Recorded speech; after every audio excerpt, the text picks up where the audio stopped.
Казакстанда дагы бир дүйнөлүк рекорд коюлду. Павлодар чеберлери бийиктиги 4 метр болгон алып белешекти тигишти. Адаттан тыш инсталляция Global Book of Records уюму расмий түрдө коопсуз жана эл аралык рекорддор китебине киргизилди. Элечекке күмүш жана металл теңгеден сырткары 2000ден ашык мончок саймаланган. Алардын арасында бермеч жана ар кандай асыл таштар бар. Казак элинин салттуу маданиятында элечекти үй бүлөлүү аялдар гана кийишкен. Бул алардын үй бүлөдөгү жана коомдогу макамын билдирген белги деп эсептелген.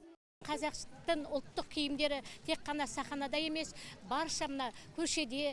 Биз казактардын улуттук кийимдерин сахнада гана эмес, көчөлөрдө, күнүмдүк турмушта кийип, улуттук кийимдерди жайылтууну кааладык. Ушул эле максат менен бүгүн биз улуттук кийимдерибизди, баш кийимдерибизди элге, азыркы жаштарга көрсөтүү үчүн ар кандай типтеги казак элинин уюму чиймелерин, дүйнөсүн, заманбап кийимдерин жайылтып жатабыз.